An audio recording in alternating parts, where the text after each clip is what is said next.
দেশের ছাত্র জনতার প্রতি আহ্বান জানাবো, ফিলিস্তিনের গাজার শিক্ষার্থীরা যে নো ওয়ার্ক নো স্কুল কর্মসূচি ঘোষণা করেছে, সেই কর্মসূচি সফল করে তুলুন। আগামীকাল 7 এপ্রিল আপনারা সারা দেশে জেনারেল স্ট্রাইক পালন করুন। শহীদদের শাহাদাতের সর্বোচ্চ নজরানা কামনায়, সর্বোচ্চ মাগফিরাত কামনায় 50,000 শহীদের জন্য সারা দেশে পাড়া মহল্লায় মসজিদে তাদের জন্য গায়বানা জানাজার আয়োজন করুন। আমরা তারপর বলবো, আপনারা ফিলিস্তিনের চলমান গণহত্যার প্রতিবাদে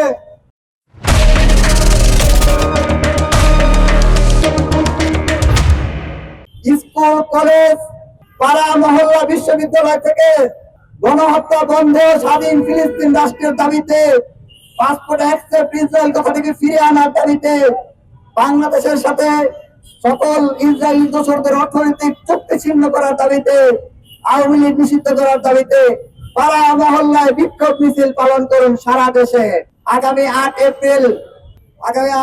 এপ্রিল রাজু ভাস্কর্যের পদদেশ থেকে বিকাল 3:30টায় এবারের গণহত্যায় মদতদাতা যিনি প্রকাশ্যে ঘোষণা দিয়ে বলছেন ক্ষমতা আসলে তিনি গাজার চিহ্ন পৃথিবী থেকে মুছে দিবেন, ফিলিস্তিনের চিহ্ন মানচিত্র থেকে মুছে দিবেন, সেই মার্কিন দূতাবাস অভিমুখে আমাদের গণপদযাত্রা অনুষ্ঠিত হবে।